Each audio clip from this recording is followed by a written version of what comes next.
सामने इंडिया के defence analyst जनाब रावीन सहानी का एक नया तहलका खेज इंटरव्यू पेश कर रहे हैं, जिसमें उन्होंने ईरान इसराइल जंग के तनाजुर में पूरी दुनिया के बदलते हुए वर्ल्ड ऑर्डर को हमारे सामने रखा है और यह न्यू वर्ल्ड ऑर्डर हमारे सामने आ रहा है। और खित्ते में पाकिस्तान के भरपूर किरदार के हवाले से उन्होंने बात की है कि general field marshal Asim Munir और पाकिस्तान का किरदार इस सारे मामले में क्यों अहम हो गया और पाकिस्तान की स्ट्रैटेजी किस तरह से बहुत ज़्यादा कामयाब है। इस इंटरव्यू को आपसे अपील है कि एंड तक लाजमी देखिए, यकीनन आपको ये बहुत पसंद आएगा और आपको खित्ते की बदलती हुई सूरत हाल का बखूबी अंदाजा हो जाएगा। मेरे चैनल को लाइक और सब्सक्राइब जरूर कर दीजिए। चलिए इंटरव्यू देखते हैं। पाकिस्तान ये कहां से आया, कैसे पाकिस्तान का दखल यहाँ पर हो रहा है? देखिए, ऐसा है कि ऑपरेशन सिंदूर जब हुआ था उसके बाद से पाकिस्तान की जियोपॉलिटिकल प्रोफाइल बढ़ गई थी बहुत ज्यादा। पाकिस्तान एक इकलौता कंट्री है जिसके रिश्ते तीनों बड़ी ताकतों के साथ नॉर्मल है और अच्छे हैं। चीन के साथ अच्छे हैं, बहुत वो तो है ही है। अमेरिका के साथ उनके रिश्ते बहुत अच्छे हैं। रशिया भी उनके साथ क्लोज रिलेशन करना चाहता है। ऑपरेशन सिंदूर से ईरान की जंग का क्या लेना देना? देखिए, तालमेल रखने में पाकिस्तानी बहुत अच्छे हैं। तो बड़ी अच्छी बात कह रहे हैं कि चापलूसी अगर करते हैं डोनाल्ड ट्रंप की, तो आप कह रहे हैं तालमेल देखिए, आपने मुझसे पिछले इंटरव्यू में जब मैंने कहा कि भाई मोदी जी ये नहीं कह रहे हैं कि खामनेई की हत्या कर दी या जब तेल खरीदने के लिए हमें इजाजत दे दी रूस से, तो आप कह रहे हैं मोदी जी गुलाम बन गए। मोदी जी झुकेंगे तो आप कहेंगे गुलाम बन गए, अगर नहीं झुक रहे हैं तो आप कह रहे हैं रिश्ते बनाने। पिछले 15 मिनट में 3 बार बोला है कि जियोपॉलिटिकल प्रोफाइल पाकिस्तान का बेहतर हुआ है। मुझे आसान शब्दों में समझाइए क्या मतलब है जी। इसका मतलब ये हुआ, देखिए, एक बहुत बड़ी चीज हो रही है। तो अमेरिका अब सुपर पावर नहीं रहा? नहीं, अब 3 पावर हो गई। अब सुपर पावर कोई नाम की चीज नहीं है। आप कोई भी बात कहते हैं पिछले मई 2025 से, मैं उसको बिल्कुल हल्के में नहीं लेती। जब से मैंने आपको सुनना शुरू किया 2025 से, मैं बहुत हैरान थी जब ये सिंदूर ऑपरेशन हो रहा था। अभी आप कह रहे हैं बेसिस हटेंगे। जो उनकी 2 स्ट्रेंथ्स हैं वो दोनों टूट रही हैं। डॉलर और अमेरिका ने कहा है बात करने के लिए तैयार है और हमारा 15 पॉइंट का पीस प्लान है। अरे भाई, जो जीती हुई होती है साइड वो बताएगी कि मेरा प्लान क्या है। कि जो ये कब हुआ था आखिरी बार इतिहास में कि वेस्ट एशिया में एक मुल्क इतना ताकतवर हो गया? देखिए, ये सब नई नई चीजें हो रही हैं दुनिया में, पहली बार, जो कभी नहीं सोचा था आपने कभी ऐसा? इस तरह की भूमिका लगती है कोई हॉलीवुड फिल्म में भी कोई ऐसी पटकथा आज तक लिख नहीं पाया है जो ईरान बोल रहा है। क्या ईरान इतनी मजबूत स्थिति है? देखिए, ईरान बहुत मजबूत स्थिति में है और 3 बड़ी जो उसकी शर्तें हैं उनके बारे में सोचिए। तभी मैं कह रहा हूँ कि पूरा जो वर्ल्ड ऑर्डर है वो यहाँ बदल रहा है, क्योंकि जो आज हमारा ऑर्डर है वो जल्दी खत्म हो जाएगा और नया ऑर्डर जो है वो जल्दी आ जाएगा। नया ऑर्डर में कौन है? और इंडिया उसमें कंट्रीब्यूट कर सकता था पर हम करना नहीं चाहते, कुछ मजबूरियां नहीं होंगी। अब हमें क्या मालूम क्या है इसका, तो मैं नहीं जानता हूँ, पर ये बात बिल्कुल तय है। लग रहा है कि आप जानते हैं कुछ बताएं।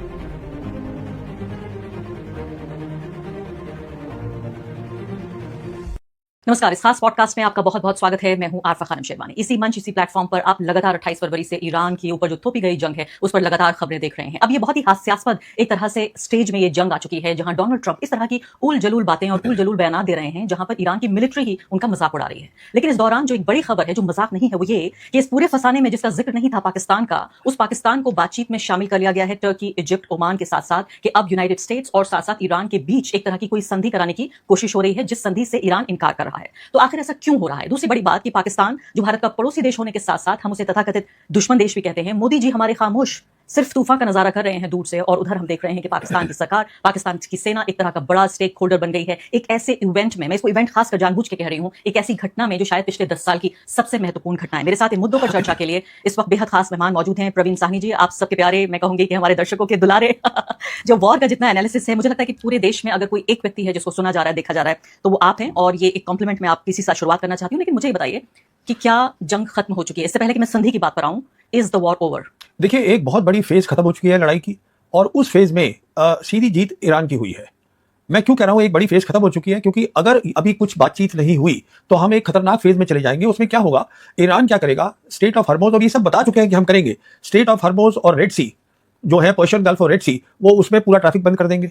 फिर जो हुतीज हैं, वो जो अंडर सी केबल्स जाती है इंटरनेट की, वो स्टेट ऑफ हर्मोज से जाती है। 30% वर्ल्ड की इंटरनेट केबल वहां से जाती है, जो इंटरनेट प्रोवाइड करती है मिडिल ईस्ट को, कुछ पोर्शंस है साउथ एशिया के और कुछ पोर्शंस है यूरोप को, तो वो उसको काट सकती है। हमारा देश भी शामिल है उसमें? तो उसमें नहीं, हमारे देश में थोड़ा अलग है, हिसाब किताब रखा हुआ हमने, तो वो उसको भी काट सकती है, वो निकल जाएगा। तो आप समझ लीजिए कि वो सारी जो सब कुछ आजकल इंटरनेट पे होता है, बिजनेस, फाइनेंस, सब खत्म हो जाएगा। अच्छा, दूसरा क्या होगा, जैसे उन्होंने कहा, ईरान ने कहा है कि अगर आप हमारी एनर्जी, पावर स्टेशन और हमारे डिसैलिनेशन प्लांट से मारेंगे तो हम वो सब कुछ यहाँ भी कर देंगे जीसीसी कंट्रीज में। तो कहने का मतलब ये है, एक तो वहां तबाही होगी, और दूसरा यहाँ पे जो जीसीसी कंट्रीज है उसका इतना नुकसान हो सकता है कि अगले कुछ डेकेड्स तक नॉर्मलसी नहीं आएगी, कुछ दशकों तक नहीं आएगी। आपने कहा जंग का एक फेज खत्म हो चुका है। आज भी ईरान में 13 लोग मारे गए हैं। ये कैसी जंग खत्म हुई है जहां 1 दर्जन लोग उस दिन मारे गए, जहां डोनाल्ड ट्रंप कह रहे हैं कि 5 दिनों के लिए हमने जंग को बंद कर दिया है? तो उसका कारण क्या है कि नेतन्याहू ने साफ कहा है कि मैं तय करूंगा जंग कब खत्म होगी, अमेरिका तय नहीं करेगा, वो उन्होंने साफ कह दिया है। तो वो इजराइल जो है वो अपनी जंग खत्म नहीं कर रहा है, ये तय है। इसलिए एक खबर और भी आई है कि 11 कंट्रीज ने अपने सिटीजन को कहा है कि आप इजराइल को छोड़ के चले जाइए, क्योंकि इजराइल पे बहुत बमबारी हो रही है, वहां पर सेंसरशिप है, इसलिए वहां से पता नहीं चल पा रहा है कि वो क्या रहा है। पर इजराइल का मुद्दा यह है कि मुझे किसी तरीके से जंग को बढ़ाते रहना है, खत्म नहीं करना है। क्योंकि उनका इसी जो अकेले वो लड़ाई लड़ नहीं सकते, अगर और लोग जुड़ते जाएंगे तो उनकी ये सोच है कि वो सारी चीज बढ़ जाती है, वो आपस में लोग लड़ेंगे और वो अपने आप को they want to emerge as the number 1 power in the region. और इस दौरान चुनाव भी आ जाएंगे। अब देखिए वो चुनाव जब लड़ाई होती है ना फिर चुनाव नहीं मैं होते। तो कह रही हूँ फायदा तो यही करना तो यही चाहते हैं। हाँ, वो देखिए वो दूसरी लेकिन मैं अब बात करना चाहती हूँ बहुत महत्वपूर्ण बात पर, जो बिल्कुल हमने कहा है कि वॉर हमारे घर आ गई है कई तरीके से। एक तो सबसे महत्वपूर्ण बात है कि देखिए कितना भी सरकार ये कहे कि हमारे पास कच्चा तेल बहुत है, एलपीजी बहुत है, एक तरह की लोगों में एक चिंता की भावना हो रही है, अफवाहों का बाजार भी गर्म है। खुद सरकार ने आरटीआई के रिप्लाई में ये कह दिया कि हमारे पास 9.5 दिनों का तेल है। कुछ जानकार ये भी कह रहे हैं कि 9.5 दिन भी सही बात नहीं है। लेकिन इसके अलावा, इससे पहले कि मैं आपको एनर्जी सिक्योरिटी पे आऊं, पाकिस्तान ये कहां से आया, कैसे पाकिस्तान का दखल यहां पर हो रहा है? इस पूरी जंग में पाकिस्तान को तो अपने घर के अंदर जो है संभालना मुश्किल हो रहा था। लोग अयतुल्लाह अली खामनेई की जब हत्या उनकी की गई तो कॉन्सुलेट को जला दिया गया, यूएन के ऑफिस पे हमला कर दिया गया, एक राइट वाली सिचुएशन हो गई थी। अचानक शांति का मसीहा कैसे बन गया पाकिस्तान? देखिए ऐसा है कि ऑपरेशन सिंदूर जब हुआ था उसके बाद से, बल्कि मैंने कुछ वीडियो पे इस पे किए थे, पाकिस्तान की जियोपॉलिटिकल प्रोफाइल बढ़ गई थी बहुत ज्यादा। और हुआ ये था कि जैसे आज हम जानते हैं दुनिया जो है वहां पे 3 बड़ी ताकतें हैं। पाकिस्तान एक इकलौता कंट्री है जिसके रिश्ते तीनों बड़ी ताकतों के साथ नॉर्मल है और अच्छे हैं। चीन के साथ अच्छे हैं बहुत, वो तो है ही है। अमेरिका के साथ उनके रिश्ते बहुत अच्छे हैं। आप देखिएगा कि अमेरिका की जो यूएस कांग्रेस रिपोर्ट आई थी लास्ट ईयर नवंबर की, उसमें साफ लिखा था जो 4 दिन की जंग हुई है हिंदुस्तान और पाकिस्तान के बीच में, तो उसमें पाकिस्तान की फौज ने अच्छा काम किया है। देखा मैंने रिपोर्ट। और साथ में फिर वो बताते रहे, प्रेसिडेंट ट्रंप भी खुश रहे कि मैंने सीज फायर कराया था और उसको क्रेडिट भी दे रहे थे वो, तो वो भी बड़े खुश है। उन्होंने भी एक रोल दे दिया था इनको वेस्ट एशिया के अंदर जहां भी जंग चल रही है। अच्छा, रशिया भी उनके साथ क्लोज रिलेशन करना चाहता है। कहने का मतलब यह है कि तीनों बड़ी ताकतें उनके साथ उनके रिश्ते बहुत अच्छे हैं। और फिर जैसे हम जानते हैं पिछले साल उन्होंने एक संधि करी थी सऊदी अरेबिया के साथ, which is the strategic defence partnership agreement that they had done with the Saudis. अच्छा, उसके बाद क्या है, ये इन्होंने शुरू से तालमेल रखा। 28 फरवरी को जब जंग शुरू हुई है तो army chief field marshal Asif Munir, prime minister उनका और विदेश मंत्री वो तालमेल रख रहे थे ईरान के साथ भी और सऊदीज के साथ तो है ही, बाकी और ताकतों के साथ भी। ये जो 4 ताकतें इकट्ठी हो गई जो कि उसमें शामिल हैं आपके इजिप्ट है, इजिप्ट अरब लीग का वो इकट्ठा कर सकते हैं, फिर ओमान है वो जीसीसी कंट्रीज के हैं, फिर टर्की है उनकी अपनी एम्बिशन है पर वो खिलाफ हैं इजराइल के, और फिर पाकिस्तान है, ये चारों हो गए। फिर आप देखिएगा कि संडे को खबर आई 22 मार्च को कि आसिफ मुनीर की बात टेलीफोन पे ट्रंप से हो गई। उसके बाद 2 दिन के बाद 24 को मोदी जी की हुई है, उसके बाद नहीं, वो अलग है। पहले ये कहानी खत्म कर ले। तो ये कहानी क्या है, उन्होंने रिट्वीट किया उसको। हाँ, उसके बाद क्या हुआ, 2 दिन के बाद जो उनके प्रधानमंत्री हैं उन्होंने लिख दिया कि अगर तैयार हैं ईरान और अमेरिका तो हम अपनी जो है Pakistan can be the host country, यहाँ बातचीत हो सकती है। और 1 घंटे के अंदर डोनाल्ड ट्रंप ने उसको रिट्वीट कर दिया। तो ये चीजें शुरू हुई हैं ऑपरेशन सिंदूर के बाद। ऑपरेशन सिंदूर में हमारा जो रहा, जो नहीं करना चाहिए था, और मैं उस शुरू से कह रहा था, इसलिए नहीं करना चाहिए था कि मुझे कोई परेशानी है, इनकी प्रोफाइल बड़ी है, मुझे उससे कोई परेशानी नहीं है। मुझे परेशानी है कि हमको दोनों मुल्कों को साथ रहना है, पर वो एक अलग कहानी है। पर ये सारी बात वहां से शुरू हुई है। अच्छा, फिर एक तो उनकी तीनों बड़ी ताकतों के साथ रिश्ता अच्छा है, साथ में क्या है, सिक्योरिटी की बात है कि अगर ईरान की टीम आती है नेगोशिएशन के लिए तो वो कहीं जिनीवा तो जा नहीं सकती, ये लैंड बॉर्डर है, यहां से गए अपना पहुंच गए पाकिस्तान और ईरान का एक वो भी मिलता है, कनेक्शन का बॉर्डर भी मिलता है। तो कहने का मतलब ये है कि ये बेस्ट जगह थी दोनों लिहाज से, अगर आप देखिए। और मलेशिया के प्रधानमंत्री ने भी बाकायदा उनको कोट ट्वीट करते हुए कहा है कि भाई हमने उनके प्रधानमंत्री का बयान सुना है और मैं इसको सपोर्ट करता हूं। तो ऐसा लगता है मुझे कि एक तरह से मुस्लिम वर्ल्ड पाकिस्तान को बहुत अहमियत दे रहा है। मैं आपसे सिंदूर पर भी सवाल पूछूंगी क्योंकि जब ये कनेक्शन बैठ रहा है तो ये भी बहुत समझना जरूरी है। मैं समझती हूँ दर्शक जानते हैं कि ये खास पूरा पॉडकास्ट हमने ऑपरेशन सिंदूर पर साहनी जी से बातचीत करते हुए ही किया था और आप इसको जरूर देखिए। लेकिन यहाँ पर भी मैं दोबारा ये बात करना चाहती हूँ कि मलेशिया के प्रधानमंत्री का सपोर्ट करना, तो ये बताइए कि ऑपरेशन सिंदूर से ईरान की जंग का क्या लेना देना? आपने एक बार ये कनेक्शन बताया था कि ऑपरेशन सिंदूर नहीं होता तो सऊदी अरब के साथ ये डील नहीं होती और सऊदी अरब और पाकिस्तान इतने नजदीक नहीं आते। यहाँ पर कई वेस्टर्न अखबार हैं जो लिख रहे हैं कि पाकिस्तान को ये रोल दिलाने में अमेरिका के साथ उनकी जो कुर्बत है, जो नजदीकी है, वो तो शामिल है यूएस की, लेकिन सऊदी अरब ने कहा कि भाई हमारे भाई पाकिस्तान को बुला लीजिए। ये सही बात है? देखिए, सऊदी अरब जो है वो इस समय है दूसरी तरफ, वो है अमेरिका के साथ। पर सऊदी अरब का जो रिश्ता है, अभी तो इनका अग्रीमेंट हुआ है पर ये तो बहुत पुराना है, सऊदीज का और पाकिस्तानियों का नया तो है नहीं। अच्छा, अभी साथ में क्या है कि क्योंकि ऑपरेशन सिंदूर में जियोपॉलिटिकल प्रोफाइल बढ़ी, और देखिए तालमेल रखने में पाकिस्तानी बहुत अच्छे हैं। जैसे हमने देखा कि जब उनको मौका मिला, जब सीज फायर की बात आई तो उन्होंने फॉरेन क्रेडिट दे दिया प्रेसिडेंट ट्रंप को कि हाँ आपने सीज फायर कराया है, तो वो तालमेल भी अपना अच्छा रख लेते हैं सब लोगों के साथ। तो और फिर न्यूक्लियर वेपन स्टेट है, मुस्लिम कंट्री है, मिलिट्री पावर में भी ताकत है। आप तो बड़ी अच्छी बात कह रहे हैं कि चापलूसी अगर कर दें डोनाल्ड ट्रंप की, तो आप कह रहे हैं तालमेल। देखिए, आपने मुझसे पिछले इंटरव्यू में जब मैंने कहा कि भाई मोदी जी ये नहीं कह रहे हैं कि खामनेई की हत्या कर दी या जब तेल खरीदने के लिए हमें इजाजत दे दी रूस से, तो आप कह रहे हैं मोदी जी गुलाम बन गए। मोदी जी झुकेंगे तो आप कहेंगे गुलाम बन गए, अगर नहीं झुक रहे हैं तो आप कह रहे हैं रिश्ते बनाने। ना, आप इस बात को थोड़ा समझिएगा। डोनाल्ड ट्रंप है, उनको ना तो कोई स्ट्रेटेजी आती है, ना उनको जियोपॉलिटिक्स समझ में आती है, ना मिलिट्री समझ में आती है। He is a deal maker, उसको अपनी तारीफ चाहिए, और प्रेसिडेंट है अमेरिका के। तो अगर उसने सीज फायर में काम किया है, जो कि किया है, ये भी नहीं है कि पाकिस्तानी झूठ में उनकी तारीफ कर रहे हैं, उन्होंने किया है। इनफैक्ट आप याद करिएगा जब ऑपरेशन सिंदूर हुआ था तो उन्होंने सबसे पहले ट्वीट किया था कि दोनों लोग जो है वो तैयार हो गए हैं, मतलब अब ये हो गया है, उसी दिन हुआ। बिल्कुल। तो उनका रोल तो था ही उसमें। नहीं तो आप चाहते हैं कि मोदी जी इस बात को स्वीकार कर लें भारत की जनता के सामने नहीं, वो वक्त और निकल गया। ग्लोबल ऑडियंस के सामने और चुनाव हार जाए यहाँ पर? अरे देखिए, वो एक अलग कहानी है। आप चुनाव इज अ सेपरेट थिंग, पर उसका वो वक्त निकल चुका है। हमारे जो है रिश्ते जो है अमेरिका के साथ जो है वो डोनाल्ड ट्रंप पर्सनली खुश नहीं है। आपने पिछले 15 मिनट में 3 बार बोला है कि जियोपॉलिटिकल प्रोफाइल पाकिस्तान का हाँ, बेहतर हुआ है। हाँ, मुझे हाँ। आसान शब्दों में समझाइए क्या मतलब है इस बात का? जी, इसका मतलब ये हुआ कि आज जो है वो 4 दिन की लड़ाई के बाद मैं आपके दर्शकों को ऐसे समझाता हूं कि दुनिया बदल रही है। एक ऑर्डर जो था, जो यूनिपोलर वर्ल्ड होती थी, जहां अमेरिका सुपर पावर होता था, अमेरिका तय करता था कि कैसे रूल्स बनेंगे, इंस्टीट्यूशंस क्या होंगी, वो उन्होंने तय किया कि ये वर्ल्ड बैंक है, IMF है, WTO है, UN है, ये सब चीजें अमेरिका की बनाई हुई है, तो उनके रूल चलते थे। अब दुनिया जो है वो मल्टीपोलर हो गई है और उसमें 3 बड़ी ताकतें आ गई हैं। तो अभी क्या हो रहा है कि अब वो रूल खत्म हो रहे हैं, अब नए रूल बनने हैं। जब एक वर्ल्ड ऑर्डर खत्म होता है और दूसरा शुरू होता है तो मिलिट्री ताकत की अहमियत होती है, क्योंकि रूल टूट रहे हैं। इसका मतलब है और खुली छूट मिल रही है सब मुल्कों को, तो उनकी जो अंदर की रंजिश है, प्रॉब्लम्स है, मिलिट्री पावर बहुत इंपॉर्टेंट बन जाती है। अच्छा, ऑपरेशन सिंदूर के अंदर अमेरिका ने यह तय किया है कि पाकिस्तान ने अच्छा काम किया है, बेहतर किया है इंडिया से, हमारा अपना नैरेटिव है, पर अमेरिका ने यह तय करा है और अमेरिका जो है 3 में से एक बड़ी ताकत भी है। तो यहाँ बात ये हो रही थी कि ये जंग दुनिया को तबाह करेगी, अब बात ये हो रही है कि ये जंग दुनिया को नई शक्ल दे रही है। न्यू वर्ल्ड ऑर्डर को अगर मैं हिंदी में ट्रांसलेट करूं तो हमें नई दुनिया मिल रही है, नई दुनिया या दुनिया की नई तरतीब मिल रही है हमें। देखिए, एक बहुत बड़ी चीज हो रही है। अमेरिका, देखिए जो यूक्रेन की लड़ाई है वहां पे जो चीज नहीं हुई वो यहां हो रही है, और मैं बताता हूं यहां क्या हो रहा है। एक वो ताकत जो बाइपोलर जब वर्ल्ड थी, कोल्ड वॉर जिसने जीती, सिंगल पावर थी यूनिपोलर वर्ल्ड के अंदर, दुनिया की सबसे बड़ी पावर थी, तो 2 उनमें खास बातें थी। क्या है अमेरिका की 2 खास बातें? एक तो है उनकी मिलिट्री ताकत, इकलौता कंट्री है जिसके 800 मिलिट्री बेसिस दुनिया के अंदर है। अच्छा, $1 ट्रिलियन का एनुअल बजट है। अभी यहां पे क्या हो रहा है कि एक जो डिमांड है जिसपे वो बिल्कुल अटल है ईरानी, वो ये है कि आप अपनी यहां से बेसिस हटाइए। तो जो बेसिस थी अमेरिका की, जब यूनिपोलर वर्ल्ड थी, जो हिफाजत दे रही थी इन सब GCC कंट्रीज को, आज उनके लिए खतरा बन गई है। तो अभी क्या होगा? वो हटेंगे बेसिस? अब उनकी डिमांड है, वो कहते हैं हम बात नहीं करते इसके बिना। अच्छा, इससे क्या होगा? अगर ये हटेंगी, जो कि हटेंगी, तो उसका असर पड़ेगा बाकी उनकी बेसिस में। आप कोई भी बात कहते हैं पिछले मई 2025 से, मैं उसको बिल्कुल हल्के में नहीं लेती हूँ। हाँ। जब से मैंने आपको सुना शुरू किया 2025 से, मैं बहुत हैरान थी जब ये सिंदूर ऑपरेशन हो रहा था। अभी आप कह रहे हैं बेसिस हटेंगे। हाँ, मुझे लगता है आप पहले सिक्योरिटी एक्सपर्ट होंगे जो इतने एक डेफिनेटिव एक टोन के आगे साथ। सुनिए आप बात। तो एक तो उनकी ताकत ये थी, अब जितने भी हैं इनके अपने एलाइज हैं, साउथ कोरिया है, जापान है, अब वो सब सोचेंगे कि अगर भाई ये खतरा हमारे लिए बन रहे हैं तो हमें अपनी ताकत खुद बढ़ानी है, मिलिट्री ताकत, दे विल गेट मिलिटराइज्ड। तो सब कुछ बदल गया। तो अच्छी बात है। नहीं, कहने का मतलब यह एक ऑर्डर खत्म हो रहा है। बात अच्छी की नहीं है। अमेरिका की जो 2 ताकतें हैं, एक तो उनकी मिलिट्री ताकत Military थी, और दूसरी ताकत है उनकी कि जो डॉलर है वो रिजर्व करेंसी है दुनिया की। वो कैसे था? वो ऐसे बना कि 1974 में अमेरिका ने ये एक संधि करी सऊदी अरेबिया के साथ। उसके बाद फिर GCC कंट्रीज आई और OPEC कंट्री आई।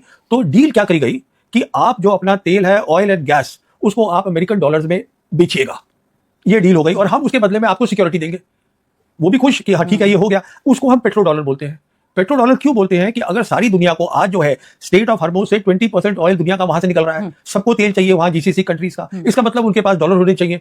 अगर डॉलर रखेंगे, वो डॉलर रखते थे, अब वो रिजर्व करेंसी बन गई। अगर वो टूटती है आज, और वो कैसे टूट रही है, जैसे कि अब ईरानियन ये कह रहे हैं कि हम सबसे पहले हम ये चाहते हैं कि अब वो पेट्रोल डॉलर की जगह पेट्रोल युआन हो। Yuan, right. जैसे कि रिपोर्ट आई है कि इंडिया ने भी जो है, हमने कुछ तेल खरीदा है वहां से, वो युआन में खरीदा है और हमारे जहाज को जाने दिया। हालांकि भारत के विदेश मंत्रालय ने इसको 2-3 बार फैक्ट चेक करके बोला है कि ये गलत है, लेकिन लगातार वेस्टर्न मीडिया इसको कवर कर रहा है और कह रहा है कि हमने युआन में पेमेंट। चलिए ठीक है, आपने अगर नहीं भी की तो वो दूसरी, मैं let's get one thing clear, what I am saying is कि जो उनकी 2 स्ट्रेंथ्स हैं वो दोनों टूट रही हैं। डॉलर और military power. Dollar as the reserve currency। Currency, और उनकी जो अपनी नेशनल डेट है, जो उनका अपना कर्जा है, वो $40 ट्रिलियन का है।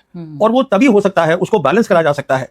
जबकि क्या हो रहा था कि जब पेट्रोल डॉलर में ये सऊदी और ये सब GCC बेच रहे थे, जो इनका सरप्लस पैसा होता था, वो भी अमेरिका ने कहा कि तुम हमारे ट्रेजरी बॉन्ड्स में इन्वेस्ट करो। तो मैं जरा हमारे सी देर में stock- नए वर्ल्ड ऑर्डर पे आती हूँ, हाँ, लेकिन हाँ। लेकिन लेकिन उससे पहले मैं ये पूछना चाहती हूँ कि अभी जो संधि की बात हो रही है, जिसमें पाकिस्तान तथाकथित रूप से हीरो बनने की कोशिश कर रहा है, इंसाफ का, शांति का वो मसीहा, जिसे हम ये कहते हैं कि भाई ये तो टेररिस्तान है, हमें जो है टेररिज्म का प्रायोजक है, भारत में टेररिस्ट भेजता है, ये तमाम चीजें हम कहते रहे और हम चाहते थे सिंदूर के बाद कि पाकिस्तान को अलग थलग कर दिया जाए, पाकिस्तान को दुनिया में आइसोलेट किया जाए। हमने पूरा जत्था भेजा मेंबर ऑफ पार्लियामेंट्स का, पूरी दुनिया में लोगों को भेजा और ये कन्विंस करने की कोशिश की कि पाकिस्तान एक खराब मुल्क है। वो सब तो हमारे सामने काम नहीं आ रहा है। मुझे ये बताइए फिलहाल कि जब ये संधि तैयार ही नहीं हो रहा ईरान, तो फिर क्या बातचीत हो रही है? देखिए, ऐसा होता है कि आपको ये भी पता चला होगा, जो रिपोर्ट आई है कि अमेरिका ने कहा है बात करने के लिए तैयार है और हमारा 15 पॉइंट का पीस प्लान है। अरे भाई, जो जीती हुई होती है साइड, वो बताएगी कि मेरा प्लान क्या है, कि जो चाहती है कि, अच्छा आप सोचिए अमेरिका आज क्यों चाहता है बात करना? क्योंकि अमेरिका को लग रहा है, समझ में आ गया है कि आप ईरान को नहीं हरा सकते। ये समझ में आ गया उनके, इसलिए वो यहाँ से निकलना चाहते हैं। ये कब हुआ था आखिरी बार इतिहास में कि वेस्ट एशिया में एक मुल्क इतना ताकतवर हो गया कि उसने दुनिया के सबसे ताकतवर, क्योंकि इजराइल को नहीं हराया, यहाँ यूनाइटेड स्टेट्स ऑफ अमेरिका को हराया है। आप मुझे बताइए कि ये कब हुआ था इतिहास में और आप इसको कितनी बड़ी घटना मानते हैं? तो ऐसा है, ये पहले हो भी नहीं सकता था, और उसका कारण ये है, जैसे मैं आपसे कह रहा हूं, आज 3 बड़ी शक्तियां हैं, एक नहीं है। पहले ऐसे कभी नहीं हुआ कि 3 शक्तियां हो, और जो 2 शक्तियां हैं बड़ी, चाइना और रशिया, एक तो इनकी खुद की काबिलियत है, ईरानीज की, बड़े अकलमंद लोग हैं, इन्होंने 20 साल की तैयारी करी है, अंडरग्राउंड टनल्स बनाए हैं, दिमाग है, और साथ में मदद आई है। तो जब मल्टीपोलर वर्ल्ड नहीं होती तो शायद ये नहीं होता, कुछ भी नहीं होता। इनके ड्रोन जो है वो रूस तक इस्तेमाल कर रहा है। नहीं, वो देखिए, शायद नहीं, वो शायद वो एक अलग, आई डोंट, या but that's a different thing. Main चीज क्या है कि देखिए, जो डिस्टेंस है ईरान का और इजराइल का, वो 1000 किलोमीटर है। अब 1000 किलोमीटर पे अगर आप ड्रोन भेज रहे हैं और वो स्लो स्पीड पे जा रहे हैं, तो वो उसको जैम कर सकते हैं, पर वो नहीं कर पा रहे। उसका कारण क्या है कि चाइनीज की मदद आ रही है। चाइनीज के जो सैटेलाइट्स हैं, एक तो वो उसको गाइड कर रहे हैं ड्रोन्स को, और जो जिसको हम कहते हैं जैमिंग कैपेबिलिटी, जिसको इलेक्ट्रॉनिक वॉरफेयर कहते हैं, जो ग्राउंड की इलेक्ट्रॉनिक वॉरफेयर है अमेरिका की और इजराइल की, जो इजराइल में लगी है, उससे ज्यादा शक्तिशाली उनके सैटेलाइट्स हैं, वो उसको जैम नहीं होने दे रहे। बड़ी शानदार बात आप बता रहे हैं। क्या ये कुछ ऐसा ही है जैसा हमने सिंदूर के वक्त सुना था? मुझे ऐसा लगता है कि ये कहानी मैं सुन चुकी हूँ। तो आप बिल्कुल सही कह रही हैं, आप ये कहानी सुन चुकी हैं, और मैं इसका एक नतीजा और बता दूं आपको। जो आपने कहानी सुनी है वो ये थी कि जो चाइना है, सिंदूर के टाइम पे बिना लड़ाई लड़े हुए खुद अपनी कैपेबिलिटीज के बुत्ते पर उसने अपनी मिलिट्री डोमिनेंस बना ली थी साउथ एशिया में। लड़ाई लड़ा था पाकिस्तान। सिमिलरली अब वेस्ट एशिया में बिना लड़ाई लड़े हुए लड़ाई लड़ रहा है ईरान, पर डोमिनेंस जो है मिलिट्री की, वो चाइना की बनेगी। और आगे बढ़ने से पहले एक अदना सी गुजारिश कि आप मेंबर बनिए मेरे चैनल का, आरफा खानम शेरवानी। अगर आप मेंबर बनते हैं, आपके समर्थन से आप मेरा हाथ मजबूत करेंगे, इतना मजबूत कि मैं सत्ता का कॉलर पकड़ के सवाल पूछ सकूंगी, और जो हमारे समुदाय में हाशिए के जो तबके हैं उनकी आवाज उठा सकूंगी। आप यकीन जानिए, आपका एक छोटा सा सहयोग मेरे लिए इतना बड़ा होगा जिसके लिए आप अंदाजा भी नहीं लगा सकते।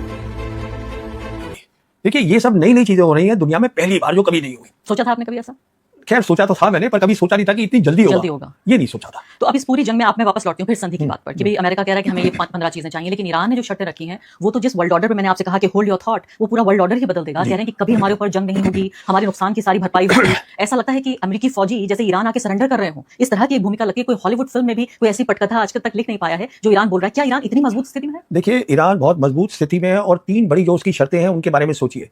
एक शर्त उनकी ये है कि हमारे पास कंट्रोल होगा स्टेट ऑफ हॉर्मुज़ का, जहां पर आज फ्रीडम ऑफ नेविगेशन होती है, वो वहां कंट्रोल चाहते हैं। पहली बात, बहुत बड़ी बात है। इसका मतलब है पूरा ऑयल क्या है, क्या नहीं होगा, किसी को रोकना हो, कुछ होगा वो कर लेंगे, टोल टैक्स लगाएंगे वहां पर। पहली बात। दूसरी बात क्या है, वो ये कह रहे हैं आप अपनी सारी जो बेसिस में से फौज है, अभी तक नहीं कर रहे थे हॉर्मुज़ को। नहीं, ये तो हॉर्मुज़ में तो फ्रीडम ऑफ नेविगेशन था, कोई भी जा सकता था। लेकिन टोल तो लग रहा था, अभी तो लग रहा है। नहीं, खबरें पढ़ रही हूं कि इतना टोल देना पड़ा, अब लग रहा है। अब लग रहा है ना, क्योंकि उन्होंने कब्जा कर लिया। तो ये चाहते हैं कि ऐसा ही रहे। हाँ, ये ऐसा ही रहे, इस पे बात करना चाहते हैं वो। दूसरा, वो क्या चाहते हैं कि जितनी भी अमेरिका की मिलिट्री बेसिस है, जो सिक्योरिटी दे रही थी जीसीसी कंट्रीज को, आप उसको वहां से हटा दीजिए। कोई 70,000 फौज है। अगर वो 70,000 फौज हट जाएगी, एक तो मैंने उसका बताया क्या नतीजा होगा कि बाकी लोग भी सोचेंगे जिनके पास बेसिस है, साथ में ये जीसीसी कंट्रीज है, तो इनको जो है फिर अब ईरान के साथ कलेक्टिव सिक्योरिटी करनी पड़ेगी।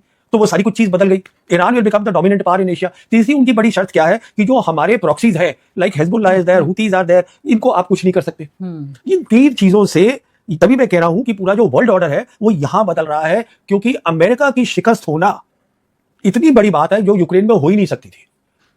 इसको आप समझिए, आपके दर्शकों के लिए बता रहा हूं। आप ये कह रहे हैं कि पूरा वेस्ट एशिया बदल रहा है, अमेरिका का जो इक्वेशन है पूरी दुनिया के साथ वो बदल रहा है, और मुझे तो लग रहा है साउथ एशिया भी बदल रहा है। तो अब उसके साथ साथ सबसे बड़ी बात क्या हो रही है कि जब ये सब कुछ होगा, ये दोनों, अमेरिका का जो है इकोनॉमिक जो है पकड़ है, मिलिट्री पकड़ है, वो कमजोर होगी। इसका मतलब जो आज हमारा ऑर्डर है वो जल्दी खत्म हो जाएगा, और नया ऑर्डर जो है वो जल्दी आ जाएगा। नया ऑर्डर में कौन है? नया ऑर्डर में है सब ग्लोबल साउथ कंट्रीज, और उसके साथ कौन मिला हुआ है? 2 बड़ी शक्तियां, चीन है और रशिया है। और इंडिया उसमें कंट्रीब्यूट कर सकता था, पर हम करना नहीं चाहते। मैं इंडिया पे आ जाती हूँ। अब ये देखिए, बहुत महत्वपूर्ण बात है, और बहुत कम लोग ऐसे हैं जो साफ गोई से बात कर पाएंगे इस बारे में। क्या आप बताइए कि हम वाकई हम नहीं देख पाए, हम बेवकूफ बने, अगर सीधे सीधे बोल देती हूँ मैं, कि इजराइल चले गए मोदी जी, और इजराइल जाने ठीक जंग से पहले, यानी वो लौटे हैं और कुछ घंटे बाद ही अटैक हो गया।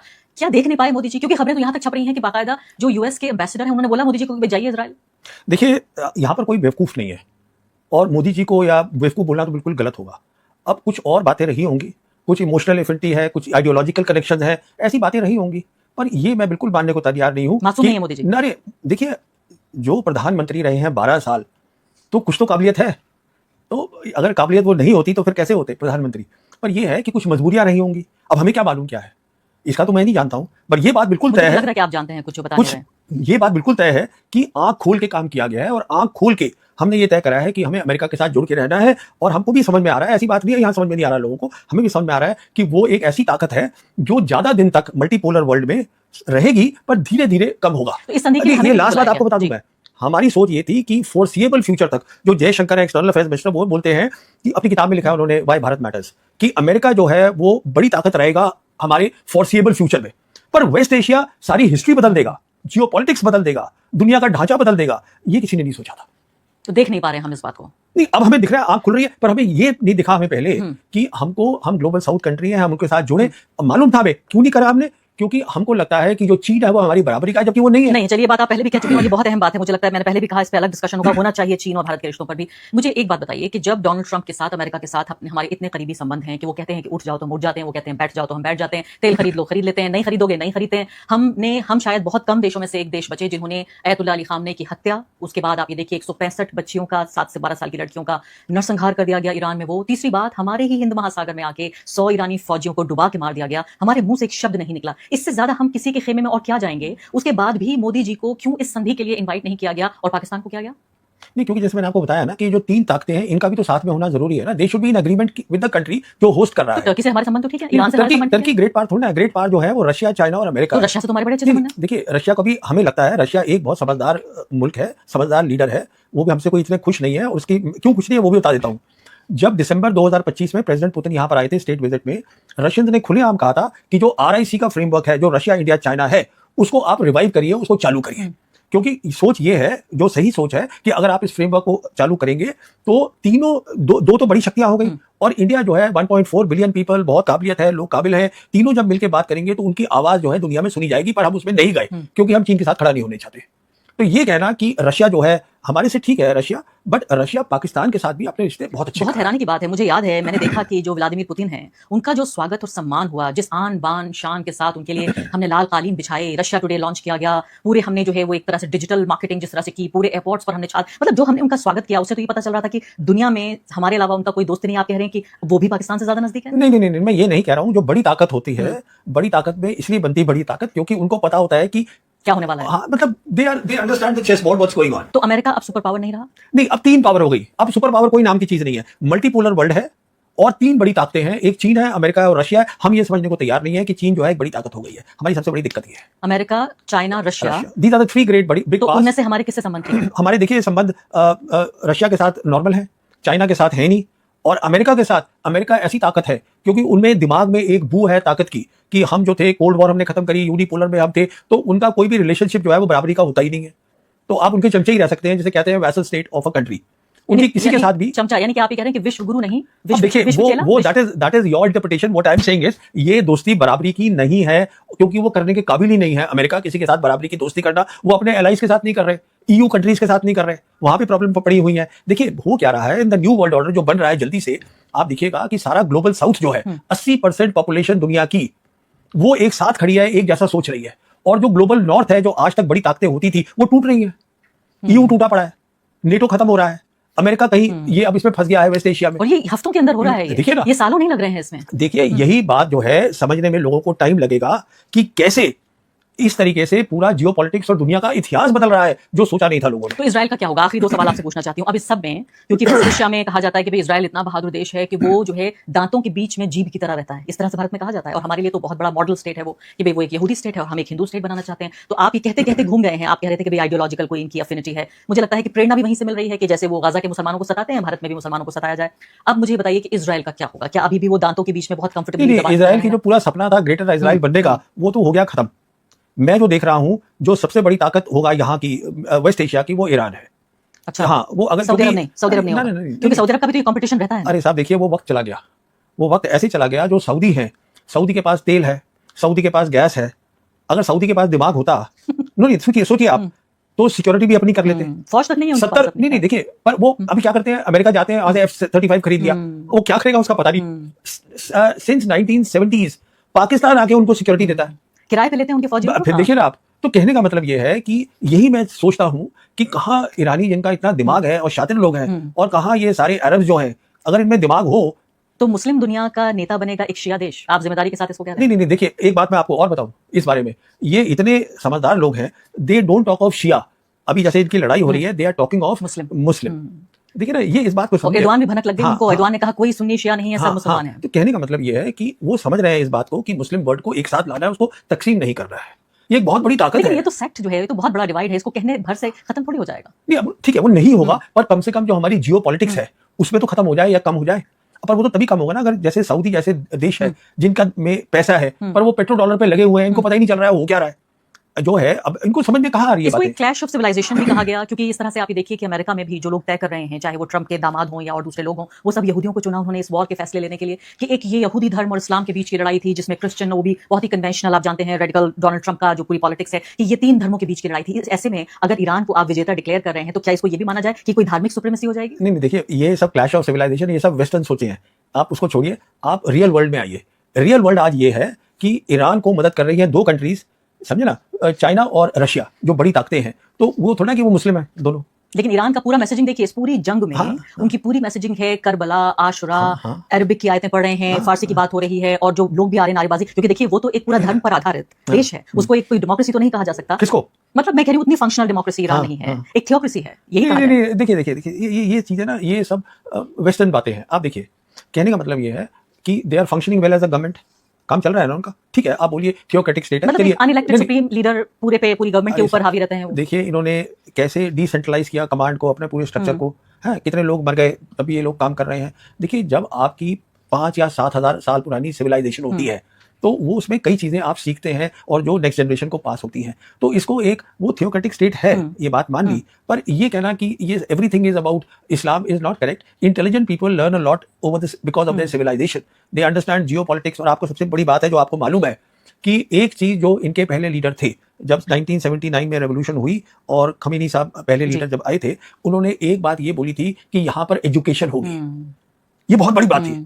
अब लोग कहेंगे उन्होंने ये भी बोला कि जो औरतें हैं उनके ऊपर कुछ राइट्स कम हो गए, वो ठीक है, वो वहां पर उनकी रिलीजन आ गया, ठीक है। पर कहने का मतलब ये है, आज आप देखिएगा ईरान में दिमाग इसलिए है क्योंकि लोग पढ़े लिखे हैं। अब मुझे आप कितने अरब से मुझे समझा दीजिए जो पढ़े लिखे हैं। बिल्कुल नहीं बातें। तो ये सब चीजें होती है। तो अब आखिरी बात मुझे बताइए कि अगले आने वाले हफ्तों में आप क्या देख रहे हैं, क्या होने वाला है इस दिन? तो देखिए मुझे जो दिख रहा है अभी ये बातचीत होगी कि नहीं होगी, ये सब डिपेंड करता है। जो बात हो रही है वीकेंड की, वो डिपेंड करता है कि ईरान आता है कि नहीं आता है। अमेरिका तो तैयार है, वेन्यू भी तय हो गया है, किसी को दिक्कत नहीं है। 2 बड़ी ताकतें भी कह रही हैं हाँ बात होनी चाहिए, क्योंकि कोई भी नहीं चाहता कि अब हम दूसरी तरफ चले जाएं, जिसे कहते हैं क्रॉसिंग द रूबिकॉन। जैसे मैं आपको बता रहा था कि एक अलग फेज में चली जाए लड़ाई, जिससे कि सारी तबाही हो, सबको नुकसान हो जाए, पूरा दुनिया को नुकसान होगा, तेल का होगा, गैस का होगा, लाइफ तितर बितर हो जाएगी। कोई नहीं चाहता ये। तो कहने का मतलब ये है, ये तभी हो सकता है अगर जो ईरान कह रहा है उस पर आप थोड़ा सीरियसली अमेरिका सोचे। और साथ में कोई ट्रस्ट तो है नहीं, ईरानी बिल्कुल ट्रस्ट नहीं करते इसको, अमेरिका को भी नहीं करते और अमेरिका को भी नहीं करते। इजराइल को आप छोड़ दीजिए ना, इजराइल को तो मैं कोई ताकत मानता ही नहीं। इजराइल ताकत है अमेरिका के कारण। इजराइली का जो मेन काम होता है वो टेररिज्म होता है, यहाँ पे मार दो वहां मार दो, बस यही करते हैं वो। इजराइल को छोड़ दीजिए, आप बात करिए अमेरिका की। बिल्कुल आखिरी बात, क्या आपको लगता है कि कहीं ना कहीं, मैं जानती हूँ मैं भी इसमें ज्यादा विश्वास नहीं रखती, लेकिन उसके बावजूद कहना तो पड़ेगा कि क्या कोई इंसाफ हो रहा है ये फिलिस्तीनी नागरिकों के साथ भी, जब ये ईरान को हम जीतते हुए देख रहे हैं कि ईरान अपने लिए भी लड़ रहा है, IRGC ने कहा तो, लेकिन एक ह्यूमैनिटेरियन इंसान होने के नाते मैं ये भी देखना चाहती हूँ क्या वाकई इंसाफ हो रहा है जिन 1 लाख लोगों को मार दिया गया? देखिए ऐसा है कि ईरान जो है, ईरान ही तो रास्ते में आ रहा है इजराइल के, और कौन खड़ा हो रहा है? ये अरब तो नहीं खड़े हो रहे, ये चुपचाप बैठे हुए हैं। इनको अपना है कि हम ठीक ठाक कर ले, ये तो कुछ भी नहीं बोल रहे, ऊपर से बोल दिया काम खत्म हो गया। ईरान ही एक मुल्क है जो कि इन चीजों को थोड़ा सा संभाल सकता है। और अच्छी बात यह है कि मल्टीपोलर वर्ल्ड बन गया है। अच्छी बात यह है कि 2 बड़ी ताकतें उनकी मदद करेंगी। तो ये सब कुछ अच्छा ही हो रहा है मेरे ख्याल में, पर अचानक हो रहा है जिसकी उम्मीद नहीं थी। बहुत बहुत शुक्रिया आपका प्रवीण सानी जी आने के लिए और बातचीत के लिए। Thank you.